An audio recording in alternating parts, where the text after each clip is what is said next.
തൊഴിലാളികളുടെ കൂലി വർധന സംബന്ധിച്ച് സർക്കാരുമായി ഉണ്ടാക്കിയ ധാരണയിൽ നിന്ന് തോട്ടമുടമകൾ പിന്മാറുന്നു. വർധന ഉടൻ നടപ്പാക്കാനാവില്ലെന്ന് തോട്ടമുടമകൾ. സർക്കാരിനെ വെല്ലുവിളിക്കേണ്ടെന്ന് മന്ത്രി ഷിബു ബേബി ജോൺ.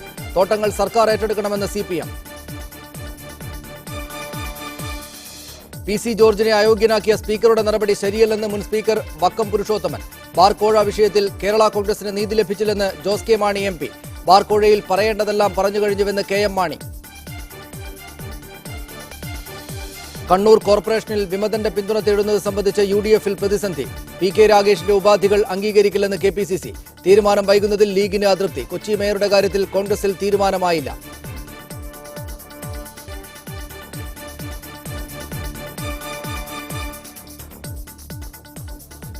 തോട്ടം തൊഴിലാളികളുടെ കൂലി വർധന നടപ്പാക്കില്ലെന്ന് തോട്ടമുടമകൾ. സർക്കാർ തങ്ങൾക്ക് നൽകിയ വാക്ക് പാലിച്ചില്ലെന്നും തെരഞ്ഞെടുപ്പായതിനാലാണ് സർക്കാരുമായി സഹകരിച്ചത് എന്നും തോട്ടമുടമകൾ വ്യക്തമാക്കി. നാളെ PLC യോഗം നടക്കാനിരിക്കെയാണ് തോട്ടമുടമകളുടെ നിലപാട് അംഗീകരിക്കില്ലെന്ന് മന്ത്രി ഷിബു ബേബി ജോൺ പറഞ്ഞു. മാരത്തോൺ ചർച്ചകൾക്കൊടുവിലാണ് കൂലി വർധന നടപ്പിലാക്കാൻ സർക്കാർ തോട്ടമുടമകളുമായി ധാരണയായത്. എന്നാൽ ധാരണയിൽ നിന്ന് പിന്മാറുകയാണെന്ന് തോട്ടമുടമകൾ വ്യക്തമാക്കി. ഉൽപ്പന്നങ്ങളുടെ വിലയിടിവും നികുതിയിളവും നൽകുമെന്ന സർക്കാരിന്റെ വാഗ്ദാനം നടപ്പാക്കാത്തതുമാണ് കാരണം. അന്നത്തെ ഒരു പ്രത്യേക സാഹചര്യം കണക്കെടുത്തുകൊണ്ടാണെന്ന് CM തന്നെ എടുത്തു പറഞ്ഞു.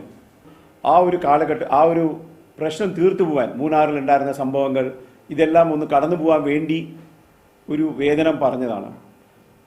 അത് വ്യവസായത്തിന് ഈ പറഞ്ഞ മേഖലയിൽ, ഈ പറഞ്ഞ പ്ലാന്റേഷൻ മേഖലയ്ക്ക് എടുക്കാൻ പറ്റാത്ത ഒരു വർധനമായിട്ടാണ് കാണുന്നത്. അതിനുവേണ്ടി ഞങ്ങൾ ആവശ്യപ്പെട്ട കാര്യങ്ങളൊന്നും ഇതുവരെ നടന്നിട്ടില്ല. കൂലി വർദ്ധിപ്പിക്കാനാവാത്തത് സംബന്ധിച്ച് സർക്കാരിനെയും ലേബർ കമ്മീഷനെയും അറിയിച്ചിട്ടുണ്ടെന്നും വിനയരാഘവൻ വ്യക്തമാക്കി. തോട്ടമുടമകൾ സർക്കാരിനെ വെല്ലുവിളിക്കാൻ നോക്കരുതെന്ന് തൊഴിൽ മന്ത്രി പ്രതികരിച്ചു. മുൻ നിശ്ചയിച്ച പ്രകാരം തന്നെ കൂലി വർധനവ് നടപ്പിലാക്കുമെന്നും ഷിബു ബേബി ജോൺ പറഞ്ഞു. ആ തീരുമാനത്തിൽ നിന്ന് പിന്നോട്ട് പോകാൻ ഒരാളെയും അനുവദിക്കുന്ന പ്രശ്നമില്ല. അതാരെങ്കിലും അങ്ങനെ ധരിച്ചിട്ടുണ്ടെങ്കിൽ അവരുടെ തെറ്റിദ്ധാരണയാണ്. അങ്ങനെ സർക്കാരിനെയും ജനങ്ങളെയും പറ്റിച്ചുകൊണ്ട് കേരളത്തിൽ തോട്ടം നടത്തിക്കൊണ്ട് പോകാം എന്നാരും ധരിക്കേണ്ട. നിലവിലെ സാഹചര്യത്തിൽ സമരമല്ലാതെ മറ്റു മാർഗമില്ലെന്ന് തൊഴിലാളികൾ പ്രതികരിച്ചു. തോട്ടമുടമകൾ ധാരണയിൽ നിന്നും പിന്മാറിയ സാഹചര്യത്തിൽ നാളത്തെ PLC യോഗത്തിൽ തൊഴിലാളി സംഘടനകൾ സ്വീകരിക്കുന്ന നിലപാട് നിർണായകമാകും. മീഡിയ 1 തിരുവനന്തപുരം. തൊഴിലാളികളുടെ കൂലി വർധന നടപ്പാക്കില്ല എന്ന തോട്ടമുടമകളുടെ നിലപാടിനെതിരെ പ്രതിഷേധം ശക്തം. തീരുമാനം അംഗീകരിക്കില്ലെന്ന് മൂന്നാർ സമരസമിതിയും തൊഴിലാളി യൂണിയനുകളും പ്രതികരിച്ചു. തോട്ടം ഉടമകളുടെ ഭീഷണി സർക്കാരുമായുള്ള ഒത്തുകളിയാണെന്ന് പ്രതിപക്ഷ നേതാവ് VS അച്യുതാനന്ദൻ ആരോപിച്ചു. നാളെ PLC യോഗം നടക്കാനിരിക്കെയാണ് തോട്ടമുടമകൾ സർക്കാരുമായി ഉണ്ടാക്കിയ ധാരണയിൽ നിന്ന് പിന്മാറിയത്. ഉടമകളുടെ ഈ നിലപാടിനെതിരെ തൊഴിലാളി സംഘടനകൾ രംഗത്തെത്തി. പറഞ്ഞിട്ട് ഒരു കാര്യവും ഇപ്പൊ നടന്നിട്ടില്ല.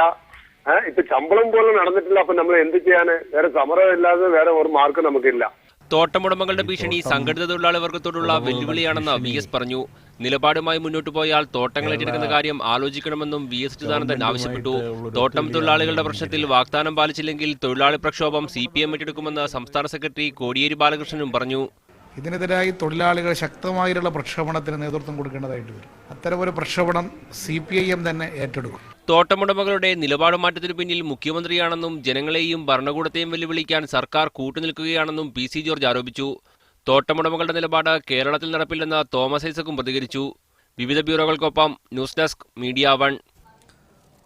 CPM നേതാവ് CATU നേതാവ് ശ്രീ ആനത്തലവട്ടം ആനന്ദൻ തിരുവനന്തപുരം സ്റ്റുഡിയോയിലുണ്ട്. കോൺഗ്രസ് നേതാവ് ശ്രീ T സിദ്ദിഖ് കോഴിക്കോട് സ്റ്റുഡിയോയിൽ.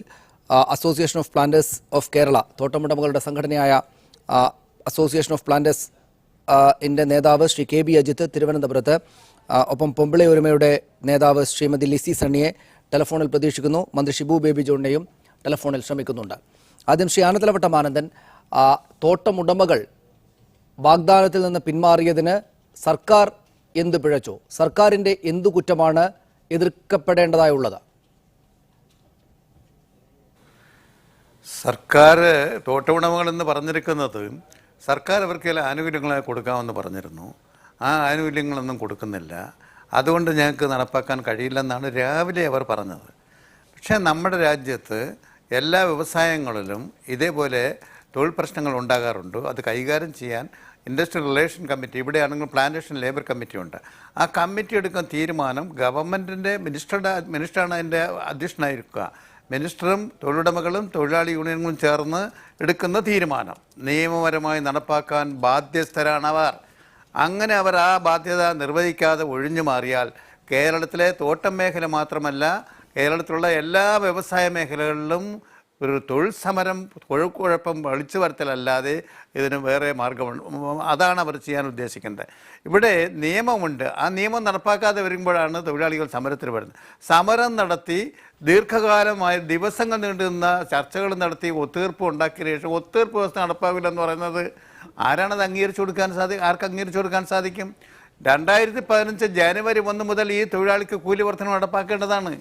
9-10 പ്രാവശ്യം ഈ PLC യോഗം ചേർന്ന് നടന്നില്ല. അപ്പോഴാണ് തൊഴിലാളി പണിമുടക്കിലേക്ക് വന്നത്. മുഖ്യമന്ത്രി ഉൾപ്പെടെയുള്ള മന്ത്രിമാർ ചേർന്ന് 3 ദിവസം തുടർച്ചയായ ചർച്ച നടത്തിയിട്ടാണ് അവർക്കൊരു 301 രൂപ കൊടുക്കാമെന്ന് പറഞ്ഞ് താൽക്കാലികമായ ഒരു കൂലി വ്യവസ്ഥ അംഗീകരിച്ചത്. അതും കൊടുക്കില്ല. ഇനിയും അത് അഗ്രിമെൻ്റ് ഉണ്ടായിട്ട് 1 മാസമാകുന്നു കൊടുക്കാതെ. ഇപ്പം പറയാണ് തേയിലയ്ക്ക് വിലക്കുറവ്, റബ്ബറിന് വിലക്കുറവ്, എല്ലാത്തിനും വിലക്കുറവ്. തൊഴിലാളി ഇങ്ങനെ കൂലിയില്ലാതെ പണിയെടുക്കണമെന്നാണ് അതിൻ്റെ ലക്ഷ്യം. ഇവിടെ തോട്ടുടമകൾ പറയുകയാണ് ഗവൺമെൻറ് നമുക്ക് നൽകാമെന്നാണ്, സൗജന്യം നൽകി. അത് ഗവൺമെൻറ്റിനോട് പറഞ്ഞുകൊള്ളണം. ഗവൺമെൻറ് അക്കാര്യത്തിൽ ഗവൺമെൻറ് ഇവരും തമ്മിലുള്ള ഒരു ഒത്തുകളിയൊന്നും ഇവിടെ നടക്കില്ല. ഇവിടെ തൊഴിലാളി ദീർഘകാലമായി സമരം ചെയ്ത് നേടിയെടുത്ത അവകാശങ്ങൾ സംരക്ഷിക്കാൻ വേണ്ടി ഇവർ ഇതിൽ നിന്ന് ഒരു ചുവട് പിറകോട്ട് പോയാൽ അതിശക്തിയായ പ്രക്ഷോഭ സമരം ഉയർത്തിക്കൊണ്ടുവരാൻ തൊഴിലാളികൾ നിർബന്ധിഭാഗം. ഞാൻ തിരിച്ചു വരാം ശ്രീ ആനന്ദൻ താങ്കളിലേക്ക്. ശ്രീ ടി സിദ്ദിഖ്, ഒത്തുകളിയുണ്ട് സർക്കാരും തോട്ടമുടമകളും തമ്മിൽ എന്ന ആക്ഷേപം ആദ്യഘട്ടത്തിൽ തന്നെ വിശ്വസനീയമായി തോന്നും. എന്തുകൊണ്ടെന്നാൽ അദ്ദേഹം, തോട്ടമുടമകളുടെ സംഘടനാ നേതാവ്, വാർത്താ സമ്മേളനത്തിൽ പറഞ്ഞത് തെരഞ്ഞെടുപ്പായതിനാൽ ഞങ്ങൾ അങ്ങനെയൊക്കെ അങ്ങ് സമ്മതിച്ചു എന്നാണ്. എന്ന് വെച്ചാൽ തെരഞ്ഞെടുപ്പ്, തോട്ടമുടമകൾക്ക് തെരഞ്ഞെടുപ്പൊന്നുമില്ലല്ലോ. ഈ രാഷ്ട്രീയ നേതൃത്വത്തിന്, സർക്കാരിനാണ്, അധികാരികൾക്കാണ് പ്രശ്നം തെരഞ്ഞെടുപ്പ് വരുന്നു എന്നതുകൊണ്ട്. അതുകൊണ്ട് എങ്ങനെയെങ്കിലും നിങ്ങൾ ഇപ്പോൾ വഴങ്ങിയേക്ക്, പിന്നീട് നിങ്ങൾ എന്താണെന്ന് വെച്ചാൽ തീരുമാനിച്ചുകൊള്ളൂ എന്ന ഒരു ഒത്തുകളി, ഒരു ഉടമ്പടി ഉണ്ടാക്കിയത്, ഒരു രഹസ്യ ഉടമ്പടി ഉണ്ടാക്കിയത് കൊണ്ടാവുകയില്ലേ അവർക്ക് ഇങ്ങനെ വാർത്താ സമ്മേളനം വിളിച്ച് സർക്കാരിനെ തന്നെയും വെല്ലുവിളിച്ച് ഈ ഉടമ്പടിയിൽ നിന്ന് പിന്മാറാനുള്ള ധൈര്യം ഉണ്ടായിട്ടുണ്ടാവുക? അല്ല, അവർ രാവിലെ അത് പറഞ്ഞത് ഒരു പ്രഷർ പ്രയോഗിച്ചുകൊണ്ട് ഇതിൽ നിന്ന് പുറകോട്ട് പോകാൻ സാധിക്കുമോ എന്നുള്ള ഒരു ശ്രമം നടത്തിയതാണ്. ആ ശ്രമം ദയനീയമായി കേരളത്തിൽ പരാജയപ്പെട്ടു. അവർ വൈകുന്നേരം ആകുമ്പോൾ അവർ അതിന്റെ സ്വരം മാറ്റിയിട്ടുണ്ട്. നേരത്തെ PLC മീറ്റിംഗിൽ എടുത്തതായിട്ടുള്ള തീരുമാനങ്ങൾ അംഗീകരിച്ചിട്ടുണ്ട് എന്നാണ് ഞാൻ മനസ്സിലാക്കുന്നത്. കേരളത്തിൽ ഒരു വല്ലാത്ത സാഹചര്യം, കേരളത്തിലെ തൊഴിലാളി രംഗത്ത് ഉള്ളതായിരിക്കുന്ന പ്രവണതകളിൽ നിന്ന് മോചിതമാകുന്ന ഒരു വലിയ ഒരു വിപ്ലവകരമായിട്ടുള്ള നടപടിയാണ് മൂന്നാർ സമരത്തോടു കൂടി തോട്ടം മേഖലയിൽ ആരംഭിച്ചിട്ടുള്ളതായിരുന്ന ഒരു പുതിയതായിരിക്കുന്ന വിപ്ലവകരമായിട്ടുള്ള ഒരു സമീപനം. ആ സമീപനത്തെ നമുക്ക് ചെറുതായി കാണാൻ പറ്റില്ല. ആ സമീപനത്തിൽ നിന്ന് ഗവൺമെന്റ് ഉൾക്കൊള്ളേണ്ട സമീപനം മുഴുവൻ ഉൾക്കൊണ്ടുകൊണ്ടാണ് PLC മീറ്റിംഗിൽ ഒരു തീരുമാനം എടുത്തിട്ടുള്ളത്. ആ തീരുമാനത്തിൽ നിന്ന് പുറകോട്ട് പോകാൻ, 1 ഇഞ്ച് പുറകോട്ട് പോകാൻ ഒരു തോട്ടം ഉടമയെയും സമ്മതിക്കില്ല. മാനേജ്മെന്റുകൾ ആ തീരുമാനം അക്ഷരം പ്രതി അംഗീകരിക്കേണ്ടതുണ്ട്. അംഗീകരിപ്പിക്കാൻ ഇച്ഛാശക്തിയുള്ള ഒരു ഗവൺമെന്റാണ് കേരളത്തിലുള്ളത്. അതിന് ട്രേഡ് യൂണിയൻസിന്റെ എല്ലാവിധ പിന്തുണയും, എല്ലാ ട്രേഡ് യൂണിയൻസിന്റെ പിന്തുണയും ഈ കാര്യത്തിൽ ഗവൺമെന്റിനുമുണ്ട്. അതുകൊണ്ട് മാനേജ്മെന്റുകൾ എടുത്തിരിക്കുന്ന തീരുമാനത്തെ കൃത്യമായി പാലിക്കാനുള്ള നടപടി സ്വീകരിക്കണം. ഇവിടെ നമ്മൾ ആലോചിക്കേണ്ട ഒരു കാര്യം, കേരളത്തിലെ UDF ഗവൺമെന്റ് ഈ കാര്യത്തിലെടുത്ത ഒരു സമീപനമുണ്ട്. ആ സമീപനം ഒരു കാലത്തും ഇത്രയും വലിയതായിരിക്കുന്ന ഒരു ഹൈക്ക്, വർധനവ്, വേജ് വർധനവ് തോട്ടം മേഖലയിൽ അതിന്റെ ചരിത്രത്തിൽ ഇതുവരെ ഉണ്ടായിട്ടില്ല. നമ്മൾ പരിശോധിക്കുമ്പോൾ എനിക്കും നിങ്ങൾക്കും ബോധ്യമാകുന്ന ഒരു പ്രധാനപ്പെട്ട കാര്യമുണ്ട്. 231 രൂപയിൽ നിന്ന് 301 രൂപയിലേക്കുള്ളതായിരിക്കുന്ന ഒരു കേവല വർധനവ്, ഒരു വലിയ വർധനവ് എന്നുള്ളതിനപ്പുറം 1986 മുതൽ 2014 വരെയുള്ളതായ ആവറേജ് വേജ് ഇൻക്രീസ് തോട്ടം മേഖലയിൽ 12.61%. ആ 12.61% ആണ് ഒരു വലിയ വർധനവ്. ഇടതുപക്ഷ ഗവൺമെന്റ് ഭരിച്ച സന്ദർഭത്തിൽ തേയിലക്കുണ്ടായിട്ടുള്ള വർധനവ് നിങ്ങൾ പരിശോധിക്കണം. കേവലം 8.74 രൂപയാണ് അടിസ്ഥാന ശമ്പളത്തിന്റെ, അടിസ്ഥാന വേതനത്തിന്റെ വർധനവ് ഇടതുപക്ഷ ഗവൺമെന്റ് വരുത്തിയത്. UDF ഗവൺമെന്റ് വന്നപ്പോൾ 2012-14 കാലയളവിൽ തന്നെ 8.74 രൂപയുണ്ടായിരുന്ന അടിസ്ഥാന വർധനവ് 33.61 രൂപയാക്കി വർദ്ധിപ്പിച്ചു തേയില മേഖലയിൽ മാത്രം. അതിനുശേഷമാണ് ഈ വർധനവ് ഈ ഗവൺമെന്റ് എടുത്തിരിക്കുന്നത്. തീർച്ചയായും ശ്രീ ടി സിദ്ദിഖ്, താങ്കൾ ഇത് പറയുമ്പോൾ താങ്കളുടെ സർക്കാർ സ്വമേധയാ അങ്ങെടുത്തൊരു തീരുമാനമാണ് എന്നൊക്കെയാണ് തോന്നുക. അല്ല, അങ്ങനെയല്ലല്ലോ. വളരെ വലിയ സമരത്തിലേക്ക് പോകേണ്ടി വന്നതിന് ശേഷമാണല്ലോ നിർബന്ധിതരായത്. ആ ഉടമ്പടിയിൽ നിന്ന് തന്നെ പിന്മാറും എന്നാണല്ലോ ഇപ്പോൾ ഈ തോട്ടമുടമകളുടെ വാദവും ഭീഷണിയും. ഞാൻ തിരിച്ചു വരാം താങ്കളിലേക്ക്.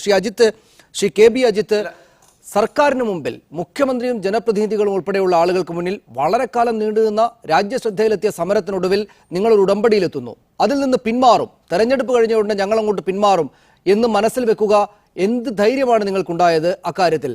ആ തെരഞ്ഞെടുപ്പ് കഴിഞ്ഞു കിട്ടാൻ വേണ്ടി ഞങ്ങളൊന്ന് അഡ്ജസ്റ്റ് ചെയ്തതാണ്, വെറുതെ പറഞ്ഞതാണ് എന്ന് പറയുന്നത് കേരളം പോലൊരിടത്ത് എങ്ങനെയാണ് നിങ്ങൾക്ക് അതിന് ധൈര്യം വന്നത്? സനീഷ്, ഇതിനകത്ത് മനസ്സിലാക്കേണ്ട കാര്യങ്ങൾ ഒന്ന് രണ്ടെണ്ണം ഉണ്ട്. രാവിലെ ഇവിടെ പത്രസമ്മേളനം നടക്കുമ്പോൾ അതിനോടൊപ്പം തന്നെ ഞാൻ ഈ കാണിക്കുന്ന പ്രസ് റിലീസ് അതിനോടൊപ്പം തന്നെ കൊടുത്തിട്ടുള്ളതാണ്. അതിൻ്റെ ഫസ്റ്റ് സെൻറ്റൻസ് എന്തോ പറയുന്നതുകൂടെ നിങ്ങൾ മനസ്സിലാക്കുക. As a responsible members of the plantation labour committee we remain committed to the consensus reached at the committee meeting held on 14th October 2015. What does it mean? അതെന്താ ഉദ്ദേശിക്കുന്നത്? ഞങ്ങൾ ഒക്ടോബർ 14 ഒരു എഗ്രിമെന്റിൽ എത്തിയിട്ടുണ്ടെങ്കിൽ, ഒരു സമവായത്തിൽ എത്തിയിട്ടുണ്ടെങ്കിൽ ആ സമവായം നടപ്പിലാക്കാൻ ഞങ്ങൾ ബാധ്യസ്ഥരാണ് എന്ന് തന്നെയാണ് ഞങ്ങൾ പറഞ്ഞിരിക്കുന്നത്. ഇന്നത്തെ മീറ്റിംഗിൽ, ഇന്നത്തെ രാവിലത്തെ പത്രസമ്മേളനത്തിൽ അദ്ദേഹം ചെയർമാൻ ഒരിക്കലും പറഞ്ഞിട്ടില്ല ഞങ്ങൾ പിന്മാറുകയാണെന്ന്. അത് വളരെ തെറ്റിദ്ധരിപ്പിക്കപ്പെട്ട, കേരളം ഒട്ടാകെ തെറ്റിദ്ധരിപ്പിക്കപ്പെട്ട ഒരു സംഭവമാണ്. അല്ലാതെ അദ്ദേഹം പറഞ്ഞതെന്ന് വെച്ച് കഴിഞ്ഞാൽ ഞങ്ങൾ 14 ഒക്ടോബറിൽ ഒരു സമവായത്തിൽ എത്തിയിട്ടുണ്ടെങ്കിൽ ആ സമവായം നടപ്പിലാക്കാൻ ഞങ്ങൾ തീരുമാനിച്ചിട്ടുണ്ട്, ഞങ്ങൾ നടപ്പിലാക്കുകയും ചെയ്യും. അതിനെക്കുറിച്ചൊന്നും അദ്ദേഹം പറഞ്ഞില്ല. അദ്ദേഹം അവിടെ പറഞ്ഞത് ഈ എഗ്രിമെന്റ് എത്തിയതിന് ശേഷം തേയില വിലയിൽ മാത്രം 9 രൂപയോളം നഷ്ടം കുറഞ്ഞിട്ടുണ്ട്. വീണ്ടും 84 രൂപയിൽ നിന്ന് വീണ്ടും കുറഞ്ഞിട്ടുണ്ട്. റബ്ബറിൽ 10 രൂപയ്ക്ക് കൂടുതൽ കുറഞ്ഞിട്ടുണ്ട്. ഇന്റർനാഷണൽ റബ്ബറിന്റെ വില 82 രൂപയായിട്ട് കുറഞ്ഞിട്ടുണ്ട്. അങ്ങനെ പോകുന്ന സിറ്റുവേഷനിൽ എല്ലാ തോട്ടം മേഖലയിലെ എല്ലാ തോട്ടങ്ങളും നഷ്ടത്തിലേക്ക് പോയിക്കൊണ്ടിരിക്കുകയാണ്, വീണ്ടും കൂപ്പൂത്തിക്കൊണ്ടിരിക്കുകയാണ്. അപ്പോൾ അങ്ങനെ വരുന്നൊരവസരത്തിൽ ഇതിന് നമുക്ക് മുന്നോട്ട് കൊണ്ടുപോകണമെങ്കിൽ, നടപ്പിലാക്കണമെങ്കിൽ എല്ലാ കൂട്ടരും, അതായത് സർക്കാരും തൊഴിലുടമകളും തൊഴിലാളികളും ഒന്നിച്ചിരുന്ന് ബാക്കിയുള്ള കാര്യങ്ങളിൽ തീരുമാനം ഉണ്ടാക്കണമെന്ന്. തീർച്ചയായും താങ്കൾ ഈ പറയുന്ന ഭാഷയിലല്ല, പക്ഷേ സ്വാഭാവികമായും ശ്രീ അജിത്ത്, താങ്കൾ ഈ പറയുന്ന ഭാഷയിലേ അല്ല വിനയ രാഘവൻ വാർത്താ സമ്മേളനത്തിൽ അക്കാര്യം പറഞ്ഞത്. എനിക്ക് ഉറപ്പാണ്. എന്ന് മാത്രമല്ല, അല്പം മുമ്പ് മറ്റു ചാനലുകളിൽ അദ്ദേഹമുണ്ട്. ഇപ്പോൾ അദ്ദേഹത്തെ വിളിച്ചിട്ട് ടെലിഫോണിൽ കിട്ടുന്നില്ല. അദ്ദേഹം ആവർത്തിച്ച് അതിൽ ഉറച്ചു നിൽക്കുകയാണ്. ഇപ്പോൾ പറഞ്ഞിരിക്കുന്ന ഈ തുകയിൽ നിൽക്കാൻ പറ്റുകയില്ല. സർക്കാർ ഇങ്ങോട്ട് വച്ചിരിക്കുന്ന ഉടമ്പടികൾ പാലിച്ചില്ലെങ്കിൽ ഞങ്ങൾക്ക് ഈ പണം കൊടുക്കാനാവുകയില്ല എന്ന് അദ്ദേഹം അല്പം മുമ്പ് പോലും പറഞ്ഞു. സർക്കാർ നിങ്ങളോട് പറഞ്ഞിരിക്കുന്ന ഉടമ്പടികൾ പാലിച്ചില്ല എന്ന് കരുതുക. KSEBയുമായി ഒക്കെ ബന്ധപ്പെട്ട കാര്യങ്ങൾ സർക്കാരിനൊന്നും ചെയ്യാൻ പറ്റിയില്ല എന്ന് കരുതുക. നിങ്ങൾക്ക് ആ പണം കൊടുക്കാൻ പറ്റുമോ? ഞാനൊന്ന് ഇടപെട്ടോട്ടെ. അതായത് അദ്ദേഹം പറഞ്ഞത് കൊടുക്കാൻ പറ്റുകയില്ല എന്ന് പറയുന്നത് മലയാളത്തിൽ മനസ്സിലാക്കുക. കൊടുക്കാൻ പറ്റുകയില്ല എന്നും കൊടുക്കില്ല എന്നും പറയുന്ന വ്യത്യാസമുണ്ട്. കൊടുക്കാനുള്ള കഴിവ് ഞങ്ങൾക്ക് ഇല്ലാതായി പോയേക്കാം, ഞങ്ങൾ പൂട്ടിപ്പോയേക്കാം, ഈ അവസ്ഥയിലേക്ക് നീങ്ങിക്കൊണ്ടിരിക്കുകയാണ് എന്നാണ് അദ്ദേഹം പറഞ്ഞത്. അവിടെ പ്രശ്നമുണ്ട് Shri K B Ajith. Marathon ചർച്ചകളിൽ നിങ്ങൾ ഉന്നയിച്ച പ്രശ്നം ഇത് തന്നെയായിരുന്നു. അതായത് ഇത്ര പണം കൊടുക്കാൻ നിങ്ങൾ ഞങ്ങളെ നിർബന്ധിച്ചാൽ അത്രയും കൊടുക്കാൻ ഞങ്ങളുടെ ഭാഗത്തില്ല, ഞങ്ങൾ കൊടുക്കുകയാണെങ്കിൽ തോട്ടങ്ങൾ പൂട്ടിപ്പോകും എന്ന നിലപാട് നിങ്ങൾ ചർച്ചകളിൽ സ്വീകരിച്ചതാണ്. ആ ചർച്ചകൾ കഴിഞ്ഞ് സർക്കാരുമായി മുഖ്യമന്ത്രിയുമായിട്ടൊക്കെ ഇരുന്ന് തീരുമാനമെത്തി എഴുതിയതാണ്. ഞങ്ങൾ പൂട്ടുമെന്നുള്ള നിലപാടല്ല, ദയവായി കേൾക്കുക, ദയവായി ഇത് കേൾക്കുക. ഞങ്ങൾ പൂട്ടുമെന്നുള്ള നിലപാടല്ല അദ്ദേഹം പറഞ്ഞത്. ഓട്ടോമാറ്റിക്കലി 1999, 2000 കാലഘട്ടത്തിൽ എന്താ സംഭവിച്ചത്? ഞങ്ങളാരും പൂട്ടി ലോക്കൗട്ട് ചെയ്തതൊന്നുമല്ല, താനെ നിന്നുപോയി, കൊടുക്കാൻ പൈസ ഇല്ലാതെ താനെ നിന്നുപോയൊരവസ്ഥ. അതിനെക്കുറിച്ചാണ് അദ്ദേഹം പറഞ്ഞത്. ആ അവസ്ഥയാണ് ശ്രീ കെ ബി അജിത്ത് എന്റെ ചോദ്യം, എന്റെ സംശയം. ഞങ്ങൾ ഒരിക്കലും ശ്രീ കെ ബി അജിത്ത്, എന്റെ സംശയം ഇതാണ്. അതായത് ഈ പറയുന്ന കാര്യങ്ങളുണ്ടല്ലോ, താങ്കൾ ഇപ്പോൾ ഈ പറഞ്ഞ ഞങ്ങളൊന്നും ചെയ്തില്ലെങ്കിലും അത് താനെ അടഞ്ഞു പോകും എന്ന അവസ്ഥ ഈ സമരത്തിനൊക്കെ ഒടുവിൽ നടന്ന മാരത്തോൺ ചർച്ചകളിൽ നിങ്ങൾ ബോധ്യപ്പെടുത്തിയതാണ്, ആവർത്തിച്ച് പറഞ്ഞതാണ് സർക്കാരിനോടല്ലേ? അങ്ങനെ പറഞ്ഞതിനൊടുവിലാണ് 301 രൂപയും ഒക്കെ ആയി ഈ കൂലി. പറഞ്ഞോളൂ. അതെ, അതിനകത്ത് ഞാൻ ഒരു കാര്യം സനീഷ് കേൾക്കുക. ഞങ്ങൾ അവിടെ അവതരിപ്പിച്ചതാണ്, തൊഴിലാളി യൂണിയനും തൊഴിലുടമകളും സർക്കാരും അത് അംഗീകരിച്ചതുമാണ്. പക്ഷേ അതിനകത്തുള്ള ഒരു കാര്യം നിങ്ങൾ മനസ്സിലാക്കുക, ഞങ്ങൾ കൊടുക്കില്ല എന്നോ അല്ലെങ്കിൽ ഞങ്ങൾ പൂട്ടിക്കളയുമെന്നോ ഒന്നും ഞങ്ങൾ ഭീഷണി ഒന്നും പെടുത്തുന്നില്ല. അങ്ങനെ ഞങ്ങൾക്ക് ഒരു ഉദ്ദേശവും ഇല്ല. ഞങ്ങൾക്ക് ഇത് തേയില വിലയോ അല്ലെങ്കിൽ ഇതിന്റെ വില കൂടിക്കഴിഞ്ഞാൽ ഞങ്ങൾ സന്തോഷവാന്മാരാണ്. അത് നാളെ ചെന്ന് ശ്രീ അജിത്ത്, ഇവിടെ ഇന്നൊരു ചർച്ച ഉണ്ടാക്കാൻ മാത്രം എന്തിനാണ് പിന്നെ ഇന്ന് വാർത്താ സമ്മേളനം നടത്തിയത്? നാളെ ചെന്ന് ആ യോഗത്തിനകത്ത് ഇപ്പോൾ ഉള്ള ഈ കാര്യങ്ങൾ ഇതൊക്കെ നടത്തി തന്നാൽ മാത്രമേ ഞങ്ങൾക്ക് കൊടുക്കാൻ പറ്റുകയുള്ളൂ എന്ന് പറയുകയല്ലേ വേണ്ടത്? ഉൾപ്പെടെയുള്ള എല്ലാ കാര്യങ്ങളിലും ഇതുവരെ തോട്ടം ഉടമകളുടെ ഒരു വ്യൂവും ഇതുവരെ കേരളത്തിലെ തോട്ടം മേഖല നേരിടുന്ന പ്രശ്നങ്ങൾ എന്താണെന്ന് നിങ്ങൾ ആരെങ്കിലും ഒരു നിഷ്പക്ഷമായിട്ടൊരു മീഡിയയിൽ നിങ്ങൾ കൊണ്ടുവന്നിട്ടുണ്ടോ? പൊതുജന മധ്യത്തിലേക്ക് കൊണ്ടുവന്നിട്ടുണ്ടോ? ഞങ്ങളുടെ വിഷമങ്ങൾ ഞങ്ങൾക്ക് പറയാൻ ഏതൊരു പൗരനെ, ഇന്ത്യൻ പൗരനെ പോലെ ഞങ്ങൾക്കും അവകാശമുണ്ട്. ഞങ്ങളുടെ അവകാശം മാത്രം അവകാശം മാത്രമേ ഞങ്ങൾ ഇന്ന് വിനിയോഗിച്ചിട്ടുള്ളൂ. അതേ പറഞ്ഞിട്ടുള്ളൂ. പ്രതിസന്ധി മാത്രമാണ് നിങ്ങൾ മുന്നിൽ കൊണ്ടുവന്നത്. അസ്വാഭാവികത കാണുന്നുണ്ടെങ്കിൽ അത് വളരെ വളരെ തെറ്റായ ഒരു കാര്യമാണ്. ഞാൻ തിരിച്ചു വരാം. ഞാൻ അസ്വാഭാവികത കാണുന്നില്ല ശ്രീ കെ ബി അജിത്ത്, താങ്കളിലേക്ക് ഞാൻ തിരിച്ചു വരാം. ശ്രീ ആനത്തലവട്ടം ആനന്ദൻ, ആ തോട്ടങ്ങൾക്ക് മുന്നിലുള്ള പ്രതിസന്ധി വളരെ വലുത് തന്നെയാണ്. ഇപ്പറയുന്നത്രക്ക് പണം ഈ നിലക്ക് കൊടുത്താൽ, എന്ന് വെച്ചാൽ തേയിലക്കൊക്കെ ഇതേ നിലക്കുള്ള വിലയുണ്ടായിരിക്കെ ഇതൊന്നും കൂട്ടാതെ KSEBയുമായിട്ട് ഒരുപാട് പ്രശ്നങ്ങൾ ഉണ്ടായിരിക്കെ ഇപ്പറയുന്ന തുക കൊടുത്താൽ അവരാരും ഇടപെട്ടില്ലെങ്കിൽ തന്നെയും പൂട്ടുമെന്നത് ഭീഷണിയല്ല, അതൊരു വസ്തുത പറച്ചിലാണ്. എന്ന് വെച്ചാൽ അത് പൂട്ടിപ്പോകും. അത് പറയുക എന്നത് നാളെ PLC യോഗത്തിനകത്ത് എന്ന് പറഞ്ഞാലും രാഷ്ട്രീയ നേതൃത്വം പറയും ഇത് നിങ്ങൾ ചെയ്തേ പറ്റൂ എന്ന് പറഞ്ഞവർ പിൻവാങ്ങുകയാണ് ചെയ്യുക. അത് നാട്ടുകാർക്ക് മുന്നിൽ അവതരിപ്പിക്കാൻ അവരൊരു സമ്മർദ്ദതന്ത്രം പ്രയോഗിച്ചതാണ് എന്ന് കണ്ടാൽ മതി. അപ്പോൾ തന്നെയും പ്രശ്നം അവിടെ നിൽക്കുന്നു. ഈ 301 രൂപ അടക്കമുള്ളവ കൊടുത്താൽ പൂട്ടിപ്പോകുന്ന അവസ്ഥയല്ലേ നമ്മുടെ തോട്ടം മേഖലയുള്ളത്? അങ്ങനെ ഞങ്ങൾ കരുതുന്നില്ല. ഒന്ന്, ഈ വിഷയമെല്ലാം വിശദമായി ചർച്ച ചെയ്ത് 11 മാസമായി എത്രയോ PLC കൂടി ചർച്ച ചെയ്തിട്ടാണ് അവസാനം സമരം വരികയും അതിനുശേഷം മുഖ്യമന്ത്രിയും തൊഴിൽ മന്ത്രിയും ഒക്കെ ഇടപെട്ട് ബന്ധപ്പെട്ട കക്ഷികളെല്ലാം പിടിച്ചിരുത്തി ഒരു ധാരണ, ഒരു എഗ്രിമെൻ്റ് ഉണ്ടാക്കുന്നത്. ആ എഗ്രിമെൻ്റ് ഉണ്ടാക്കുമ്പോഴും ഈ തേയിലയുടെയും ഇതിൻ്റെയൊക്കെ പ്രശ്നങ്ങൾ ഇവർ പറഞ്ഞിട്ടുണ്ട്. എല്ലാ മുതലാളിമാരും തങ്ങൾക്ക് ലാഭമാണ്, തൊഴിലാളികളെ നിങ്ങൾ വരും, നിങ്ങൾക്ക് 5 രൂപ കൂടുതൽ തന്നേക്കാം, നിങ്ങൾക്ക് വരെ ബുദ്ധിമുട്ടാണല്ലോ എന്ന് പറയുന്ന മുതലാളി ഈ ഭൂമുഖത്ത് എവിടെയെങ്കിലും ആരെങ്കിലും ഉണ്ടോ? എപ്പോഴും ബുദ്ധിമുട്ടിൻ്റെയും നഷ്ടത്തിൻ്റെയും കണക്ക് പറയലാണുള്ളത്. തൊഴിലാളിക്ക് കൊടുക്കേണ്ട കൂലിയെ സംബന്ധിച്ച് വരുമ്പോഴാണ് നഷ്ടം വരുന്നത്. ഞാൻ ചോദിട്ടെ, ഇവരുടെ തോട്ടം വ്യവസായത്തിൽ ഒരുപാട് പ്രശ്നങ്ങളുണ്ട്, അത് ഞങ്ങൾ മനസ്സിലാക്കുന്നു. തോട്ടമുണ്ടെങ്കിൽ മാത്രമേ തൊഴിലാളിക്ക് ജോലിയും ഉണ്ടാകാനൊക്കൂ. അതിന് നിങ്ങളോടൊക്കെ സഹകരിക്കാൻ ഞങ്ങൾ ഒരുക്കമാണ്. 5.5 ലക്ഷം ടൺ തേയില ഇപ്പോൾ ഈ വർഷം ഇറക്കുമതി ചെയ്തു. ആ ഇറക്കുമതി പറഞ്ഞാൽ ഇന്ത്യ ഒരു വലിയ മാർക്കറ്റല്ലേ. ഈ 5 ലക്ഷം ടൺ തേയില ഇവിടെയല്ലേ കൊണ്ടുവന്ന് വിൽക്കുന്നത്? ഇവിടെ ഈ തേയില ഉണ്ടല്ലോ. ആ തേയിലയുടെ മാർക്കറ്റ് ഇന്ത്യയിൽ തന്നെ വിറ്റഴിക്കാൻ കഴിയുന്നതല്ലേ. നിങ്ങൾ അതിനെതിരായി സമരത്തിന് തയ്യാറുണ്ടോ? ഞങ്ങൾ നിങ്ങളോടൊപ്പം ഉണ്ട് ആ ഇറക്കുമതി നിർത്താൻ. അല്ലെങ്കിൽ അതിന് അധികം ഡ്യൂട്ടി ചുമത്തുന്നതിന് കേന്ദ്ര ഗവൺമെൻറ്റിനെ പ്രേരിപ്പിക്കാൻ.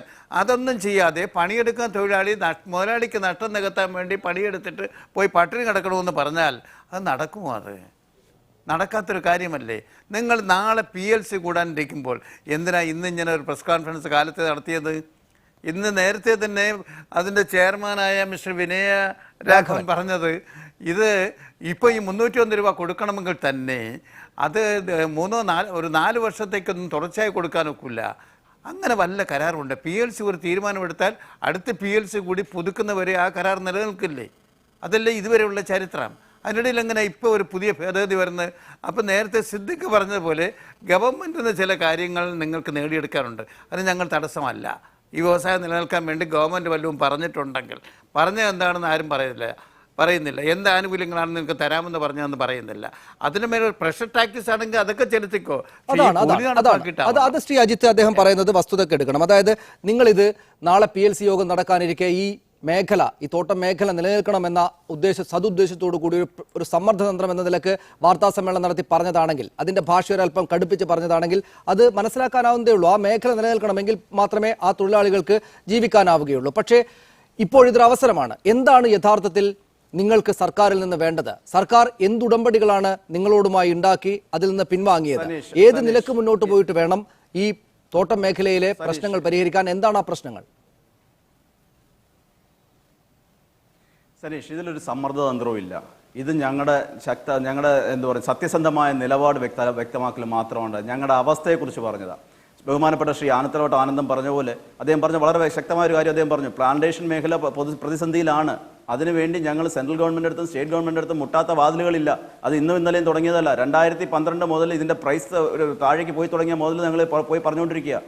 5 ലക്ഷത്തോളം ടൺ റബ്ബർ ഇന്ത്യയിലേക്ക് ഇറക്കുമതി ചെയ്തിട്ടുണ്ട്. ഇവിടെ ടയറിൻ്റെ വില ഒരിടത്തും കുറഞ്ഞിട്ടില്ല. തേയിലയുടെ വിലയിൽ പറയുകയാണെങ്കിൽ നമുക്ക് ടീ മാർക്കറ്റിംഗ് കൺട്രോൾ അനുസരിച്ച് നമുക്ക് കൊണ്ടുപോയി ഓപ്ഷന് വിൽക്കാൻ പറ്റത്തുള്ളൂ. അതും നഷ്ടത്തിലാണ്. കാടമത്തിൻ്റെ വിലയാണ് നഷ്ടത്തിലാണ്, കോഫി ഇതാ ഇപ്പോൾ വീണ്ടും നഷ്ടത്തിലായിക്കൊണ്ടിരിക്കുന്നു. ഈ സാഹചര്യത്തിൽ ഇങ്ങനെ പോകുമ്പോൾ ഞങ്ങൾ സമ്മർദ്ദതന്ത്രമൊന്നും ചെലുത്തിയതല്ല, ഞങ്ങളുടെ അവസ്ഥ പറയുകയാണ് ഉണ്ടായത്. അത് കഴിഞ്ഞ് ഞങ്ങൾ സർക്കാരുമായിട്ട് വേറെ ഒരു ഒത്തുതീർപ്പിനും പോയിട്ടില്ല.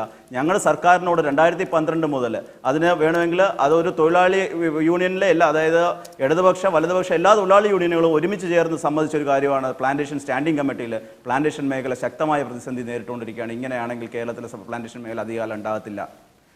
അന്ന് പറഞ്ഞതാണ്. അന്നും എന്തൊക്കെയാണ് പ്രശ്നങ്ങളെന്നുള്ളത് ഞങ്ങൾ അതിനകത്ത് പറഞ്ഞിട്ടുണ്ട്. അതിനകത്ത് എല്ലാ നേതാക്കന്മാരും സമ്മതിച്ച കാര്യങ്ങളാണ്. അപ്പൊ അതൊക്കെ നടപ്പിലാക്കി കിട്ടിയാൽ തന്നെ വലിയൊരു ആശ്വാസമാവും. അതൊന്നും ഞങ്ങൾ ഇന്നും ഇന്നലെയും പറയാൻ തുടങ്ങിയതല്ല.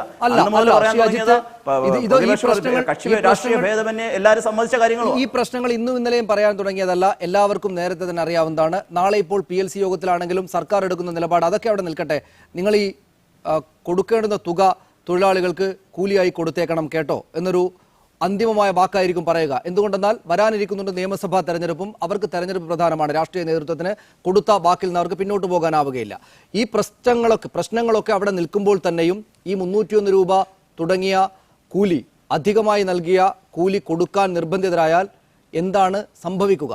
നിങ്ങൾ സർക്കാർ ഈ പറയുന്ന പ്രശ്നങ്ങളെ പരിഗണിച്ചില്ലെങ്കിൽ ഈ കൂലി കൊടുക്കുകയില്ല എന്നാണോ? സനീഷ്, ഇതിലൊരു കാര്യം മനസ്സിലാക്കേണ്ട ഒരു കാര്യമുണ്ട്. ഒരു ചെറിയ കട മുതൽ ഒരു വലിയ IT ഇൻഡസ്ട്രി നടത്തിയാലും അതിനകത്തുനിന്നുള്ള വരുമാനത്തിൽ നിന്ന് മാത്രമേ ഒരു ഇൻഡസ്ട്രിക്ക് മുന്നോട്ട് പോകാൻ പറ്റത്തുള്ളൂ. ഞങ്ങൾ എപ്പോഴും പറയുന്നതോ, ഞങ്ങൾക്ക് നല്ല കൂലി കൊടുത്താലേ തൊഴിലാളിയെ കിട്ടത്തുള്ളൂ. ഞങ്ങൾക്ക് തൊഴിലാളി ഇല്ലാതെ ഈ പ്ലാന്റേഷൻ മേഖല മുന്നോട്ട് പോകത്തില്ല. ഞങ്ങൾ വളരെ പോസിറ്റീവായിട്ടാണ് നാളത്തെ മീറ്റിങ്ങിനും പോകുന്നത്. ഞങ്ങളുടെ പ്രശ്നങ്ങളാണ് ഞങ്ങൾ പറയുന്നത്. ഈ പറയുന്ന പ്രശ്നങ്ങൾ ഞങ്ങൾ വീണ്ടും പറയുകയാണ്. അതിനകത്തൊരു സമവായം ഉണ്ടാകണമെന്നാണ് ഞങ്ങൾ അഭ്യർത്ഥിക്കുന്നത്. അല്ലാതെ ഞങ്ങൾ ആരോടും ഒരു വാശിക്കോ അല്ലെങ്കിൽ ഒരു രാഷ്ട്രീയ കളിക്കാനോ ഒന്നിനും ഞങ്ങളില്ല. ഞങ്ങളുടെ കണ്ടീഷൻ ഇതാണ്. പ്ലാന്റേഷൻ മേഖല ഇങ്ങനെ പോയിക്കൊണ്ടിരിക്കുകയാണ്. അതിനകത്ത് വെച്ചിട്ട് എല്ലാവരും ചേർന്നിട്ട് ഇൻഡസ്ട്രിക്ക് പ്രശ്നമുണ്ട്, അതിൻ്റെ പ്രശ്നങ്ങൾ സോൾവ് ചെയ്ത്, കാരണം 3.5 മുതൽ 4 ലക്ഷം തൊഴിലാളികളാണ് ഇതിനകത്ത് വർക്ക് ചെയ്യുന്നത്, പണിയെടുക്കുന്നത്. കൂടാതെ ഇത് ഡിപ്പെൻഡ് ചെയ്ത് നിൽക്കുന്നതാണെങ്കിൽ 18 ലക്ഷം ആൾക്കാരാണ് പ്ലാന്റേഷൻ മേഖലയെ ഡിപ്പെൻഡ് ചെയ്ത് നിൽക്കുന്നത്. അതായത് കേരളത്തിൻ്റെ മൊത്തം ജനസംഖ്യയുടെ എത്ര ശതമാനം നിങ്ങൾക്ക് കണക്കാക്കാം. ആ ഒരു അവസ്ഥയിൽ നമ്മളെല്ലാവരും ഒരുമിച്ച് ചിന്തിച്ച് മുന്നോട്ട് പോകണമെന്ന് ഞങ്ങൾക്ക് പറയാനുള്ളൂ. ഞങ്ങളല്ലാതെ വേറെ ഒരു പിന്നോക്കം പോയിട്ടുമില്ല. അതാണ്, പിന്നോക്കം പോയിട്ടില്ല എന്നവർ പറയുമ്പോഴും ശ്രീ ടി സിദ്ദിഖ്, അവർ ഉന്നയിക്കുന്ന പ്രശ്നങ്ങൾ പരിഹരിച്ചില്ലെങ്കിൽ ഈ തുക കൊടുക്കാനാവുകയില്ല, 301 എന്ന തുക കൊടുക്കാനാവുകയില്ല എന്ന നിലപാട് തന്നെയാണത്. അത് രാവിലെ വിനയരാഘവൻ പറഞ്ഞതിൽ നിന്ന് ഈ നേരമാകുമ്പോഴേക്ക് അവരൊന്ന് മയപ്പെടുത്തിയിട്ടുണ്ട്. ഇത് പ്രശ്നങ്ങൾ പരിഹരിക്കണം എന്ന നിലയിലേക്ക് കാര്യങ്ങൾ പോയിട്ടുണ്ട് എന്നേ ഉള്ളൂ. പക്ഷേ എന്താണ് സർക്കാർ ചെയ്യാൻ പോകുന്നത്? സർക്കാരിന് എന്താണ് ചെയ്യാനാവുക? ആത്യന്തികമായി ഈ തൊഴിലാളികൾക്ക് ഇപ്പറഞ്ഞ കൂലി കിട്ടുകയില്ല എന്ന കാര്യം താങ്കൾക്കും ഇതിനകം ബോധ്യപ്പെട്ടിട്ടുണ്ടാവുമല്ലോ. അല്ല, തൊഴിലാളികൾക്ക് ഈ പറഞ്ഞതായിരിക്കുന്ന വേതനം കൊടുക്കുക തന്നെ ചെയ്യും. അതിൽ നിന്ന് 1 ഇഞ്ച് പുറകോട്ട് പോകാൻ മാനേജ്മെന്റിന് സാധ്യമല്ല, സർക്കാരിന് സാധ്യമല്ല, തൊഴിലാളി സംഘടനാ നേതാക്കന്മാർക്കും സാധ്യമല്ല. ഇതെല്ലാം പരസ്പര പൂരകമായിട്ടുള്ള കാര്യങ്ങളാണ്. ഒന്ന്, ഉൽപാദനക്ഷമതയുള്ളതായിരിക്കുന്ന തോട്ടങ്ങളും സംതൃപ്തമായിട്ടുള്ള തൊഴിലാളി സമൂഹവും പരസ്പര പൂരകമാണ് ഒരു വ്യവസായ മേഖല പ്രവർത്തിക്കാൻ. അതിവിടെയും ബാധകമാണ്. ഇവിടെ തോട്ടം മേഖലയിലുള്ളതായിരിക്കുന്ന തൊഴിലാളികളുടെ ഒരു സാഹചര്യം നമ്മൾ പരിശോധിക്കണം. 948 കോടി രൂപയാണ് കൊച്ചി വഴിയായിട്ടുള്ള ടീ എക്സ്പോർട്ട് കഴിഞ്ഞ സാമ്പത്തിക വർഷം നടന്നിട്ടുള്ളത്. കേരളത്തെ സംബന്ധിച്ച് ഒരു നിർണായകമായിട്ടുള്ള വ്യവസായ മേഖലയാണിത്, സംശയമില്ല. പക്ഷേ ഇവിടെയുള്ള തൊഴിലാളികളുടെ അവസ്ഥ ഒന്ന് പരിശോധിച്ച് നോക്കിയേ. ഈ നമ്മുടെ കേരളത്തിൽ എവിടെയെങ്കിലും ഉണ്ടോ ഒറ്റമുറി വീട്ടിൽ താമസിക്കുന്നതായിരിക്കുന്ന പാവപ്പെട്ട തൊഴിലാളികൾ? അവിടെ 1-2 തലമുറ, അച്ഛൻ, മുത്തച്ഛൻ ഉൾപ്പെടെയുള്ള പുതിയതായിരിക്കുന്ന കുട്ടികൾ വരെയുള്ളതായിരിക്കുന്ന തലമുറ ഒറ്റമുറി വീട്ടിൽ താമസിക്കുകയാണ്. ഏറ്റവും വലിയ ശുചിത്വ സൗകര്യമുള്ളതായിരിക്കുന്ന ശുചിമുറി പോലും ഇല്ലാത്ത ദുർഘടമായ രീതിയിൽ താമസിക്കുന്ന ആ സ്ത്രീ തൊഴിലാളികൾ അടക്കമുള്ള ആളുകൾ 231 രൂപയ്ക്കാണ് ഒരു ദിവസം പ്രവർത്തനം നടത്തുന്നത്. അവിടെ ഗവൺമെന്റ് ഇടപെട്ടു. അവിടെ ഒരുപാട് നിരവധി തീരുമാനം, ഞാൻ മാനേജ്മെന്റ് സൈഡിന്റെ കാര്യങ്ങളോട് പറയാം. അവിടെ ഗവൺമെന്റ് ഇടപെട്ടു. ഗവൺമെന്റ് എടുത്തിരിക്കുന്ന തീരുമാനം 9/11/2015 ഗവൺമെന്റ് ഉത്തരവിറക്കിയിട്ടുണ്ട്. ആ ഉത്തരവിൽ ഗവൺമെന്റ് പറഞ്ഞിരിക്കുന്നത് 20 കോടി രൂപ അവരുടെ ഒറ്റമുറി ലയങ്ങളുള്ളത് 2 മുറി വീടാക്കാൻ തീരുമാനിച്ചു. അതിനുവേണ്ടി 20 കോടി രൂപ മാറ്റിവെച്ചു. സർക്കാരിന്റെ ഈ നയങ്ങളെ കുറിച്ച്, നിലപാടുകളെ കുറിച്ച് പറയരുത്. എന്തുകൊണ്ടെന്നാൽ സർക്കാർ ഇക്കാര്യങ്ങളൊന്നും നടപ്പാക്കിയിട്ടില്ല. താങ്കൾ തന്നെ പറയുന്ന പ്രകാരം ഈ ലയത്തിലെയൊക്കെ തലമുറകളായിട്ടുള്ള ദുരിത ജീവിതം ഈ സർക്കാരുകളുടെ തന്നെ കുഴപ്പം കൊണ്ടാണല്ലോ. അത് താങ്കൾ കൂടി അറിയാവുന്നതാണല്ലോ. നോക്കൂ, ഇപ്പോൾ തന്നെ ഇവർ പറയുന്നതിന് പ്രകാരം നേരത്തെ വിളിച്ച യോഗങ്ങളിൽ എടുത്ത തീരുമാനം, സർക്കാർ നവംബർ 4 യോഗം ചേരും ഈ സർക്കാർ തലത്തിൽ. അതുണ്ടായിട്ടില്ല. പ്ലാന്റേഷൻ മേഖല നേരിടുന്ന പ്രശ്നങ്ങൾ പഠിക്കുന്നതിന് ഏകാംഗ കമ്മീഷനെ നിയോഗിക്കും. ഒരു മാസത്തിനകം റിപ്പോർട്ട് സമർപ്പിക്കും എന്നൊക്കെ പറഞ്ഞിട്ട് ഈ സമിതിയൊന്നും ചേർന്നിട്ടില്ല. നിങ്ങൾ, എനിക്ക് തോന്നുന്നത്, അല്ലെങ്കിൽ നാട്ടുകാർക്ക് തോന്നുന്നത് ഇങ്ങനെയായിരിക്കും, അതായത് ഇവർ പറയുന്നത് ശരിയായിരിക്കണം, തെരഞ്ഞെടുപ്പിനെ അതിജീവിക്കാൻ വേണ്ടി നിങ്ങൾ അഡ്ജസ്റ്റ് ചെയ്യൂ എന്ന് ഉടമകളോട് പറഞ്ഞിട്ടുണ്ടാകണം, ഉടമകൾ അത് സമ്മതിച്ചിട്ടുണ്ടാകണം. അതിനുശേഷം അവർ പ്രശ്നവുമായി ഇന്ന് രംഗത്ത് വന്നു എന്നാണ് നമ്മൾ മനസ്സിലാക്കേണ്ടത്. അത് സനീഷിന്റെ വെർഷനാണ്. പ്ലാന്റേഷൻ ഉടമകളുടെ പത്രസമ്മേളനത്തിൽ അവർ കൊടുത്തിരിക്കുന്ന പ്രസ് റിലീസ് അടക്കമുള്ള കാര്യങ്ങൾ ഇവിടെ പറഞ്ഞു. ഞങ്ങൾ ഇത് നടപ്പിലാക്കാൻ ബാധ്യസ്ഥരാണ്, പക്ഷേ ഞങ്ങളുടെ ചില പ്രതിസന്ധികൾ ഞങ്ങൾ ബോധ്യപ്പെടുത്തുന്നു എന്ന് അവർ പറഞ്ഞു. അവര് പുറകോട്ട് പോകുന്നില്ല. പിന്നെ പൊളിറ്റിക്സ്, പിന്നെ ഈ ഒരു ഇലക്ഷന് വേണ്ടി ഉണ്ടാക്കിയ അഡ്ജസ്റ്റ്മെന്റ് ആണ്. മണിക്കൂറുകൾ 2 ദിവസം ഇരുന്ന് ഒരു ഗവൺമെന്റ്, മുഖ്യമന്ത്രി, 2 മന്ത്രിമാർ, ശ്രീ ഷിബു ബേബി ജോൺ, ആര്യാടൻ മുഹമ്മദ് അടക്കമുള്ള ആളുകൾ, പിന്നെ ഈ CITU, INTUC, മറ്റുള്ളതായിരിക്കുന്ന സംഘടനകൾ എല്ലാവരും ഇരുന്ന് PLC മീറ്റിംഗ് ആണ് ഇതിന്റെ ബേസ്. ബോണസിന്റെ ബോണസ് ആക്ട് ആണ്. അതേ സന്ദർഭത്തിൽ വേജിന്റെ വർധനവുമായി ബന്ധപ്പെട്ടുള്ളത് PLC തീരുമാനമാണ്. ആ PLC തീരുമാനത്തിൽ നിന്ന് പിറകോട്ട് പോകാൻ 1 ഇഞ്ച് പിറകോട്ട് പോകാൻ സാധ്യമല്ല, അങ്ങനെ കഴിയൂല. പിന്നെ ഇവർ പറഞ്ഞിരിക്കുന്ന ചില കാര്യങ്ങൾ അതടക്കം ഇവിടെ ഗവൺമെന്റ് തീരുമാനമെടുത്തിട്ടുണ്ട്. 9/11/2015 ഗവൺമെന്റ് ഇറക്കിയിരിക്കുന്ന ഉത്തരവിൽ പറഞ്ഞിട്ടുള്ളത്, ഇപ്പോൾ ഇലക്ട്രിസിറ്റി താരിഫിന്റെ റിഡക്ഷൻ അവര് റെഗുലേറ്ററി കമ്മീഷനിൽ അവർ അപ്പീൽ കൊടുത്താൽ അപ്പീൽ പരിഗണിച്ചതിന് ശേഷം അവിടെ താരിഫ് റിവേഴ്സ് ചെയ്യാനുള്ള നടപടിയടക്കം സ്വീകരിക്കാം. 1. 2. അഗ്രികൾച്ചറൽ ഇൻകം ടാക്സ് സെൻട്രൽ ടാക്സിന് തുല്യമാക്കി നിജപ്പെടുത്താൻ ആവശ്യമായ നടപടി സ്വീകരിക്കാം. സെൻട്രൽ ഇൻകം ടാക്സ് ആണ് അവിടെ കുറവുള്ളത്, ആ റേറ്റിലേക്ക് മാറ്റാൻ ആവശ്യമായിട്ടുള്ള നടപടി സ്വീകരിക്കാം. പ്ലാന്റേഷൻ ലേബർ ടാക്സ് ഹെക്ടറിന് 700 രൂപയുണ്ടായിരുന്നത് 500 രൂപയാക്കി കുറയ്ക്കാനുള്ളതായിരിക്കുന്ന തീരുമാനമെടുക്കാം. റബ്ബറിന്റെ സിനറേജ് 2500 രൂപയുണ്ടായിരുന്നു 900 രൂപയാക്കി കുറയ്ക്കാനുള്ള തീരുമാനം. അതൊക്കെ തീരുമാനം ഗവൺമെന്റ് ഓർഡർ ഇറക്കി. ഇവർ മാനേജ്മെന്റ് പറഞ്ഞിട്ടുള്ളതായിരിക്കുന്ന കാര്യങ്ങൾ സംബന്ധിച്ച് അതാണല്ലോ ശ്രീ അജിത്ത്, ഇതൊക്കെ വളരെ പ്രധാനപ്പെട്ട ആവശ്യങ്ങളായിരുന്നല്ലോ. ഞാൻ പറയാം സിദ്ദിഖ്, ശ്രീ അജിത്ത്, പ്രധാനപ്പെട്ട ആവശ്യങ്ങളായിരുന്നു, അതൊക്കെ നല്ല രീതിയിൽ പരിഗണിച്ചിട്ടുണ്ടല്ലോ സർക്കാർ. സനീഷ്, അതിനകത്ത് ഞാനൊരു കാര്യത്തിലേക്ക് വരാം. ശ്രീ സിദ്ദിഖ് പറഞ്ഞു പ്ലാന്റേഷൻ ടാക്സ് 700 രൂപയിൽ നിന്നും 500 രൂപയായി കുറയ്ക്കാൻ ഓർഡർ ഇറക്കി എന്ന് മുതൽ 2016-17 സാമ്പത്തിക വർഷം മുതൽ. അപ്പോൾ ഒരു കാര്യം മനസ്സിലാക്കുക, ഇന്ത്യയിൽ പ്ലാന്റേഷൻ ടാക്സ് ചുമത്തുന്ന ഏക സംസ്ഥാനം കേരളമാണ്. വേറെ ഒരു സംസ്ഥാനത്തിലും ഈ പ്ലാന്റേഷൻ ടാക്സ് ഇല്ല. 2.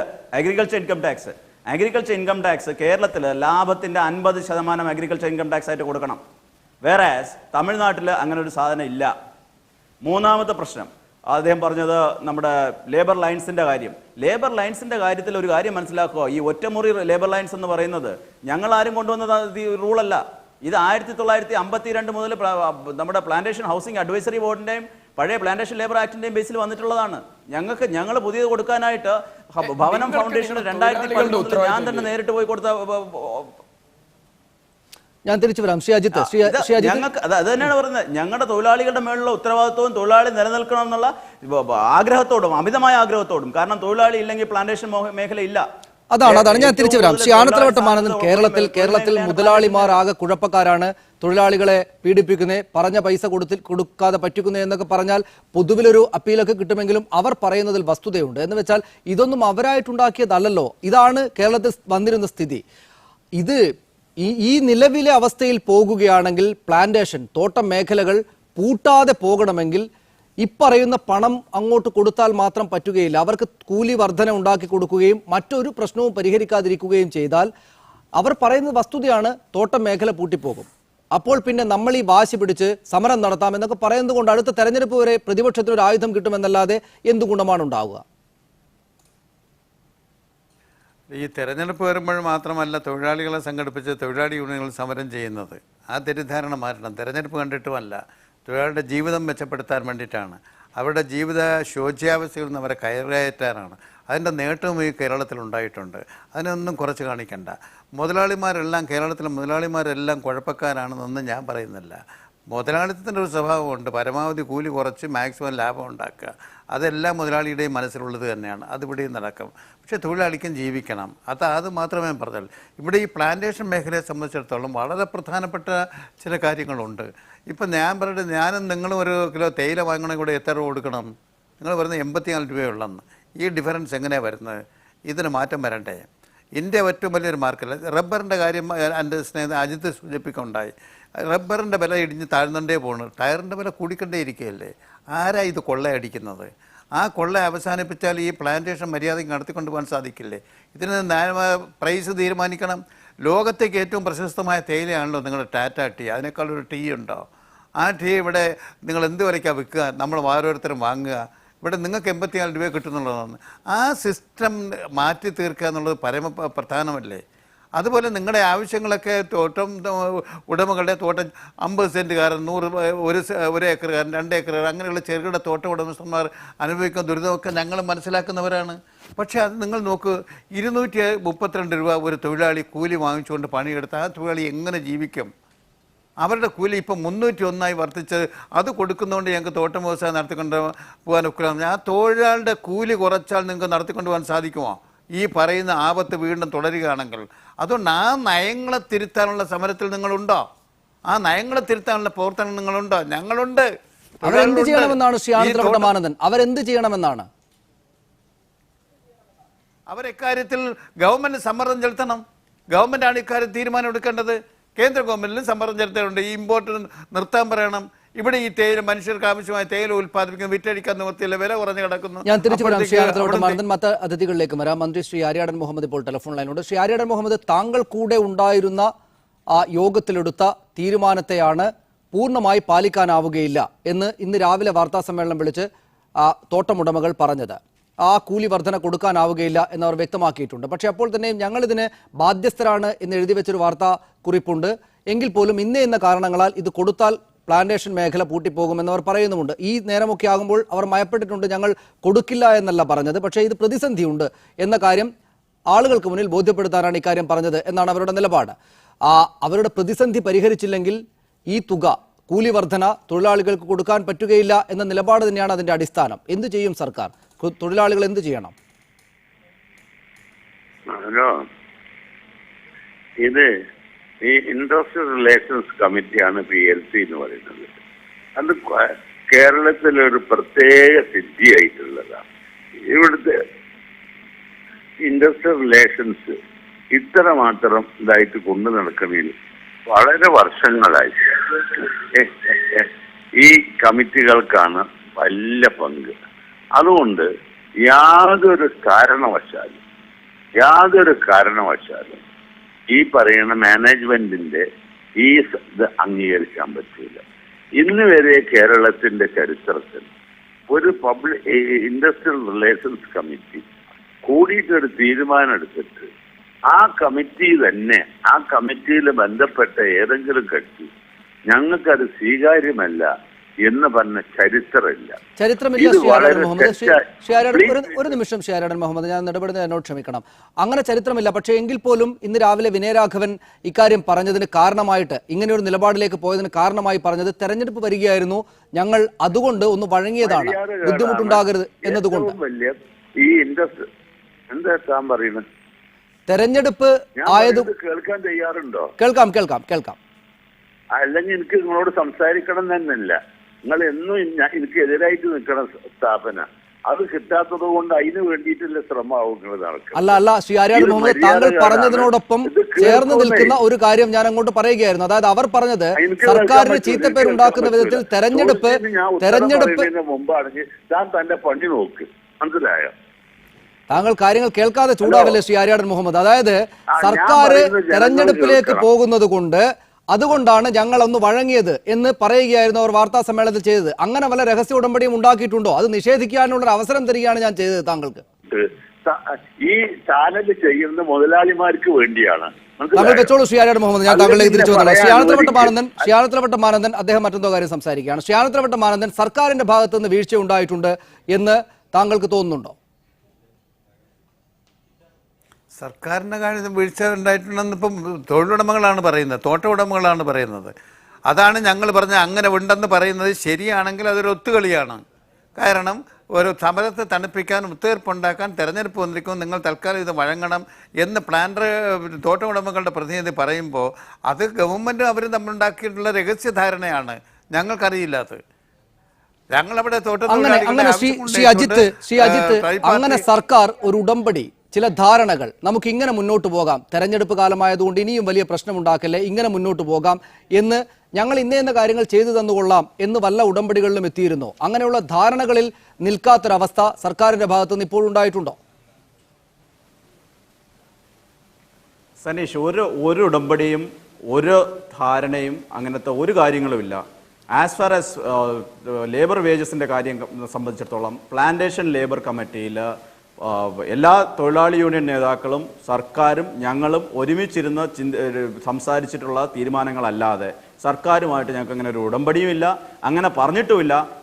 ഇലക്ഷൻ ആയതുകൊണ്ട് അഡ്ജസ്റ്റ് ചെയ്തതാണെന്നും പറഞ്ഞിട്ടില്ല. അദ്ദേഹം പറഞ്ഞത് അന്ന് ഡിസ്കഷൻ നടക്കുന്ന സമയത്ത് കേരളത്തിൽ ഒട്ടാകെ അതായത് കേരളത്തിലെ മൊത്തം പ്ലാന്റേഷൻ മേഖലയിൽ നിലനിന്ന പ്രശ്നങ്ങൾ അത് ഒരു അരാജകത്വത്തിലേക്ക് പോയേക്കാം, അങ്ങനെ ഒരു സമ്മർദ്ദം ഞങ്ങളുടെ മേലിലുണ്ടായിരുന്നു.